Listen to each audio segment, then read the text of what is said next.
श्री सच्चिदानंद सद्गुरु साईनाथ महाराज की जय। ओम साई राम। साई लीला episode 26। Bapurao N Chandorkar का अनुभव। बापूराव एन चांदोरकर साई महाभक्त स्वर्गीय श्री नाना साहेब चांदोरकर के पुत्र हैं। उन्होंने 16 दिसंबर 1936 को श्री बी नरसिम्हा स्वामी जी को शिरडी साई बाबा के साथ अपने अनुभव को अपने शब्दों में इस प्रकार बताया। मुझे मेरे पिता द्वारा एक छोटे लड़के के रूप में साई बाबा के पास ले जाया गया था। मालसापति ने पैर, सिर आदि पर गंध अर्थात चंदन लगाकर बाबा की पूजा की। बाबा के साथ माथे पर किसी ने चंदन नहीं लगाया। मैं पहला व्यक्ति था जिसने 4 साल की उम्र में मासूमियत से इसे अपने माथे पर लगाया था, ठीक वैसे ही जैसे हम इसे उन सभी देवताओं पर लगाते हैं जिनकी हम पूजा करते हैं। इसके बाद अन्य लोगों को ऐसा करने की अनुमति दी गई। यह 1900 में था। मेरे पिता ने मुझे बताया कि बाबा ने उन्हें 1901 में सामान्य विद्वान पंडितों की अभिव्यक्ति की शैली में और रहस्यमय दृष्टांतों या प्रतीकों आदि के उपयोग के बिना गीता की व्याख्या की थी। 1902 के बाद बाबा ने रहस्यमय दृष्टांतों या प्रतीकों आदि का उपयोग करना शुरू किया। फिर मेरे पिता का तबादला जामनेर हो गया। मेरे पिता ने कहा कि बाबा संस्कृत जानते थे और उन्होंने उस श्लोक को बहुत अच्छे से समझाया था। मेरे पिता ने मुझे बताया कि बाबा के पास अद्वैतमता थी, लेकिन उन्होंने कौन सा अद्वैतवादी विचार समझाया या सामने रखा, यह मुझे ही बताया गया। हम सभी बाबा के चमत्कारों की भविष्यवाणियों, नैतिक वार्ता आदि से सरोकार रखते थे और हमें दर्शन शास्त्र की बिल्कुल भी परवाह नहीं थी। मेरे पिता ने कहा कि 1913 के बाद बाबा के पास आने वाली भीड़ बहुत अधिक हो गई थी और बाबा के लिए अब कोई शांति नहीं थी। और यह बात बाबा ने एक बार रोते हुए कही थी। कोई भी मुझसे वह लेने की परवाह नहीं करता जो मैं बहुतायत से देने के लिए तैयार हूँ, लेकिन वे मुझसे वह चाहते हैं जो मैं देने में असमर्थ हूँ। बाबा ने एक बार मेरे पिता को चमत्कार के बारे में एक बहुत ही रोचक बात बताया। यह लगभग 1903-1904 था। मेरी बड़ी बहन मीनाताई को गोसावी के माध्यम से भेजी गई उदी के साथ बाबा ने प्रसव में मदद की थी। हालांकि वह बच्चा बहुत कम उम्र में मर गया। मेरी बहन भी इतनी कम उम्र में ही विधवा हो गई थी और उसे कोई और समस्या नहीं थी। इससे हम सभी पर मातम छा गया। मेरे पिता हम सब शिरडी गए। मेरे पिता जाकर बाबा के सामने उदास मौन में बैठे रहे। प्रायः जब भी वे जाते, बाबा उनसे प्रश्न करते और बातें करते और सब प्रफुल्लित हो उठते। अब इस मौके पर एक उदास शुरुआत हुई। यह कुछ मिनटों तक जारी रहा। तब बाबा ने बर्फ तोड़ा। बाबा, तुम इतने चुप क्यों हो? मेरे पिता बोले, बाबा, आप सब कुछ जानते हैं। जब तक हम आपकी शरण में हैं, तब तक संतानहीन दामाद आदि हम पर ये विपत्तियां आ पड़ी हैं। बाबा, यदि आप बच्चे या दामाद की देखभाल करते हैं और उसके लिए मेरे पास आते हैं तो आप गलत हैं। इनके लिए तुम्हें मेरे पास आने की आवश्यकता नहीं है। यह मेरी शक्ति में नहीं है। ये संतान का जन्म और रिश्तेदारों की मृत्यु पूर्व कर्म पर निर्भर है। यहाँ तक कि परमेश्वर महान भगवान जिन्होंने दुनिया बनाई है इन्हें बदल नहीं सकते हैं। क्या आपको लगता है कि वह सूर्य या चंद्रमा से कर सकते हैं? अपने सामान्य या नियत स्थान से कुछ 2 गज दूर उठो? नहीं, वह ऐसे नहीं कर सकता और न ही करेगा। यह अव्यवस्था और अराजकता पैदा करेंगे। यदि ऐसा है तो यह कैसा हो सकता है कि आप किसी से कहते हैं एक बेटा होगा और उसे एक बेटा हो जाता है, और तुम दूसरे को कहते हैं तुम्हें नियुक्ति मिल जाएगी और वो मिल जाता है। क्या ये आपके चमत्कार नहीं है? बाबा: नहीं नाना, मैं कोई चमत्कार नहीं करता। आपके पास आपके गांव के ज्योतिषी हैं। वे 2 या 4 दिन आगे काम करते हैं और अपनी भविष्यवाणी देते हैं। उनमें से कुछ सच हो जाता है। मैं आगे देखता हूँ, कहता हूँ, वो होता है। मेरी कला भी एक तरह का ज्योतिष है, लेकिन आप लोग इस बात को नहीं समझते। आपको मेरे शब्द चमत्कार जैसे लगते हैं क्योंकि आप भविष्य को नहीं जानते। इसलिए तुम लोग घटनाओं को मेरी चमत्कार कार्य करने की शक्ति के प्रमाण के रूप में देखते और अपनी श्रद्धा मुझ पर रखते हो। मैं अपनी बारी में आपकी श्रद्धा को भगवान की ओर मोड़ता हूँ और देखता हूँ कि आप वास्तव में लाभान्वित हुए हैं। बाबा ने कई गोष्ठें बोली, लेकिन अब मुझे याद नहीं है। 1913-1914 में मेरे पिता अस्वस्थ थे और लंबी छुट्टी पर थे, सो वे शिरडी में जाकर रहने लगे। मेरी माँ भी वहाँ थी, और जब वे बाबा के पास थे और मैं उनकी पूजा कर रहा था, बाबा ने कहा और एक बूढ़े आदमी की कांपती गर्दन की तरह अपना हाथ हिलाया, अब मैं चला जाऊंगा। मैं बापू के बच्चे के रूप में जन्म लूँगा। उस समय नाना का सिर इस तरह से हिल रहा होगा। मेरे पिता ने इसका मतलब यह निकाला कि वह मेरे पिता तब तक नहीं मरेंगे जब तक मेरे लिए एक बेटा पैदा नहीं होता। दुर्भाग्य से 1921 में उनकी मृत्यु हो गई। घातक बीमारी के दौरान मेरे यह भविष्यवाणी याद आई और उम्मीद थी कि मेरे पिता जीवित रहेंगे, क्योंकि मैंने अभी तक शादी नहीं की थी और निश्चित रूप से मेरा कोई बेटा नहीं था।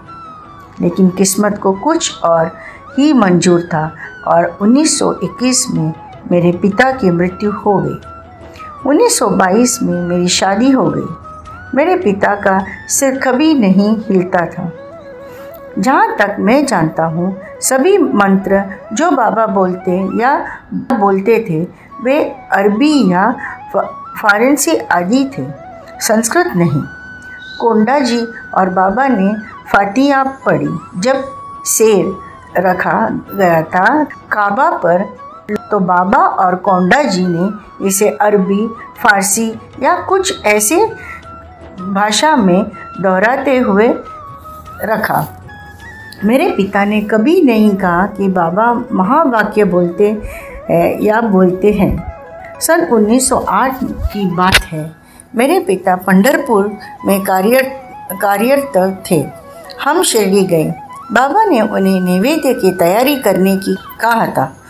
मेरे पिता ने बाबा से अपने कार्टर्स में खाने के लिए जाने को कहा। बाबा जाओ, मैं आता हूँ। मेरे पिता जानते थे कि बाबा उनके भौतिक शरीर में आने का इरादा नहीं कर रहे थे और इसलिए निराशा होकर लौटे। माधवराव देशपांडे बाबा के साथ बातचीत में उपस्थित थे। मेरे पिता के उस मूड में मस्जिद से चले जाने के बाद बाबा ने उन्हें बताया, नाना से कहना कि वे इतने दिनों तक मेरे साथ रहे और फिर भी इस तथ्य को नहीं समझ पाए कि बाबा हर चींटी और हर मक्खी आदि में है। बाबा ने कहा कि वे सभी प्राणियों में हैं। यह सर्वोच्च सत्य है जो मैंने उनसे प्रत्यक्ष या अप्रत्यक्ष रूप में सुना है। मुझे याद नहीं कि उनकी ओर से कोई सर्वेश्वरवादी कथन आया हो। मैंने नहीं सुना कि क्या उन्होंने वेदांतिक तर्ज पर लंबे उपदेश कहे। वह आमतौर पर सामान्य मामलों पर बात करते थे, जैसे भिक्षा देना, अच्छा करो, सच बोलो आदि। माता के कार्यों में सहयोग करें, सच और सच ही बोलो। उन्होंने मुझे मंत्रों या ईश्वर के बारे में एक शब्द भी नहीं कहा। मुझे अपने रक्षक के रूप में उन पर दृढ़ विश्वास है। मेरा सारा जीवन उसके द्वारा समर्थित और अनुरक्षित है। मैं उदाहरण नहीं दे सकता, लेकिन मुझे लगता है कि वह मेरा मार्गदर्शन कर रहे हैं और मेरी रक्षा कर रहे हैं और मेरे हितों की रक्षा कर रहे हैं और मेरे कल्याण की देखभाल कर रहे हैं। बालकृष्ण गोविंद उपासनी शास्त्री का अनुभव। श्री बालकृष्ण गोविंद उपासनी शास्त्री श्री गोविंद गोपाल उपासनी शास्त्री के पुत्र थे। वे के ब्राह्मण थे। वह संस्कृत के सेवानिवृत्ति प्रोफेसर थे और पुणे के शनिवार पेट में रहते थे। उन्होंने 26 जुलाई 1936 को श्री बी.वी. नरसिम्हा स्वामी जी को शिरडी साईं बाबा के साथ अपने अनुभव को अपने शब्दों में इस प्रकार बताया। जब पुणे में प्लेग का प्रकोप था, मेरे कॉलेज कई महीनों तक बंद रहा और फिर मैं अपनी माँ और पत्नी के साथ तीर्थ यात्रा पर चला गया। जब मैं हरिद्वार और ऋषिकेश से तपोवन गया तो वहाँ एक साधु मिले जो मुझे घूर रहे थे। कम से कम लगातार मेरी ओर तो देख रहे थे। मैंने उसे प्रणाम किया और उसे फिर भी मेरी ओर देखा और मुझसे पूछा, सताना से नहीं हो? हाँ, जवाब दिया, क्योंकि सताना मेरा पैतृक गांव है। फिर मैंने अपनी बारी में उससे पूछा कि वह कौन है। कल फिर इसी समय आना, यानी दोपहर के समय, और मैं आपको बताऊंगा, उसने कहा। मैं फिर अपने क्वार्टर में गया और अपनी माँ को सूचित किया। उसने सोचा कि यह हमारा परिवार मठ संस्थापक मुल्हारे मयूरापुरा के श्री उद्धव हो सकता है। अगले दिन वह संत के दर्शन के लिए आना चाहती थी और वह निश्चित समय पर मेरे साथ नियत स्थान पर चली गई। 15 मिनट इधर उधर भटकने के बाद उसने सोचा कि यह एक भटकते संत को खोजने के लिए एक जंगली हंस का पीछा है और चली गई। उनके जाने के लगभग तुरंत बाद वह संत मेरे सामने प्रकट हुए और गंभीर चेहरे के साथ कहा, फिर से इस तरह से कार्य न करें। मैंने कहा, किस तरह से? उन्होंने कहा, जिनको आने के लिए कहा है वो ही आए। शारीरिक और अन्य विशिष्टताओं में एक व्यक्ति और दूसरे के बीच हमेशा अंतर होता है। कोई भी दो बिल्कुल एक जैसे नहीं होते, इसलिए बिन बुलाए ही आना चाहिए। मैं उस नियम का पालन करने को तैयार हो गया। फिर जब मैंने उनके परिचय जानना चाहा तो उन्होंने मुझे बताया कि मेरे घर में देवताओं में एक शालिग्राम है जिसकी मैं पूजा करता हूँ, और उन्होंने मुझे उसका ठीक ठीक विवरण दिया। मैंने कहा कि मेरे पास वह शालिग्राम था। फिर उन्होंने कहा कि वह व्यक्ति थे जिन्होंने इसे उद्धव महाराज को दिया था, जिनके पोते मेरे दादाजी ने इससे प्राप्त किया था। यह हमारी विरासत रही है और मैं अभी भी इसकी पूजा कर रहा हूँ। फिर भी उनकी पहचान स्पष्ट न होने के कारण उन्होंने मुझे इस प्रकार उत्तर दिया। इस बार हिंदुस्तानी में बात कर रहे हैं, तब तक वह मराठी में बात कर रहे थे। उसने मेरा ध्यान आकर्षित करने के लिए अपना हाथ हिलाया और कहा, लो, एक पेड़ था। 2 व्यक्ति उस पेड़ पर चढ़ गए। एक नीचे आया, दूसरा ऊपर चला गया। तुम्हें पता चला जाएगा कहकर उन्होंने अपनी बात समाप्त की और फिर वे गायब हो गए। वह 50 से 60 साल के आदमी जैसे दिखते थे, बल्कि भारी और मोटा था, और उसने केवल एक कौपीन पहना था और कोई अन्य पोशाक नहीं। कई साल बाद, मान लीजिए 1910-11 के आसपास, मैं अपनी क्रिसमस की छुट्टियों का उपयोग दुलिया से दक्षिण की ओर एक यात्रा के लिए करने की कोशिश कर रहा था, ताकि यह देखा जा सके कि मेरे छोटे भाई काशीनाथ यानी उपासनी बाबा कोई निशान मिल सकता है या नहीं। प्राणायाम के अपने प्रयासों के दौरान उन्हें किसी अजीब बीमारी से संकल्प हुआ था।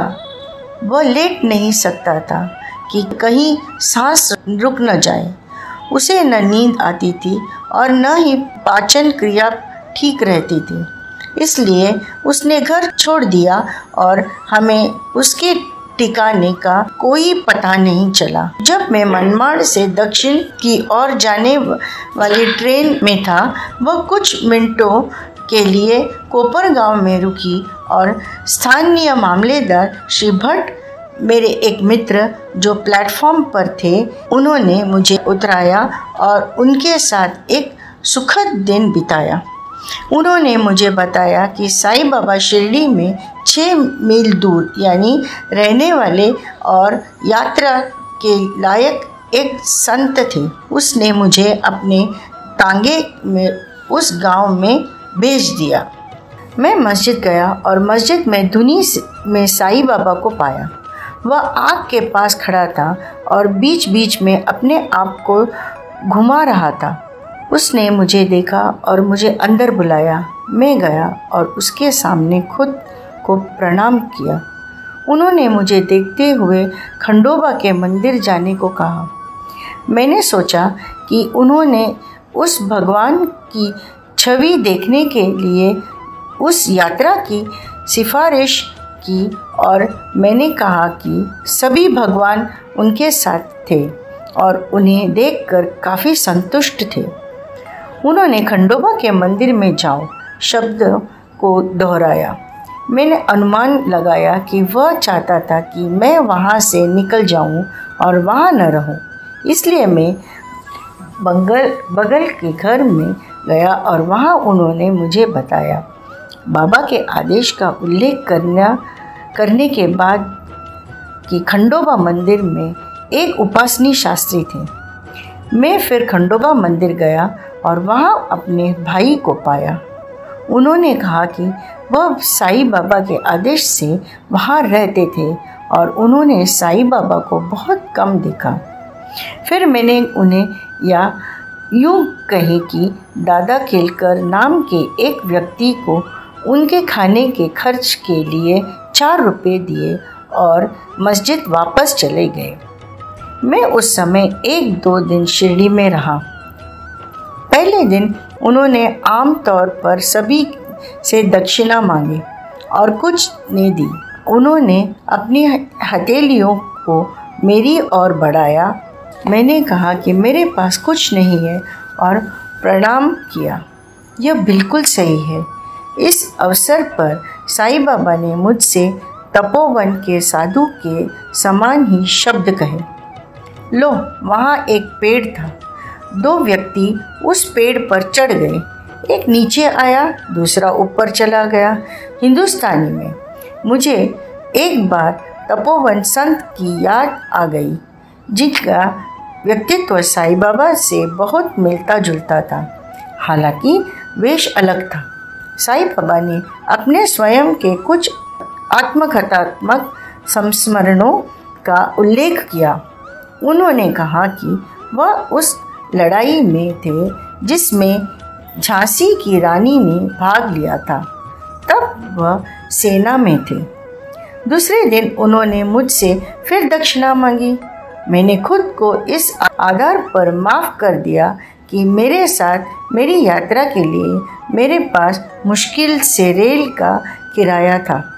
फिर उन्होंने मेरी जेब में रखी एक चांदी की घड़ी की ओर इशारा किया और उसे दक्षिणा के रूप में मांगा। मैंने दिया, लेकिन बिना किसी क्षणिक पछतावे और झिझक के।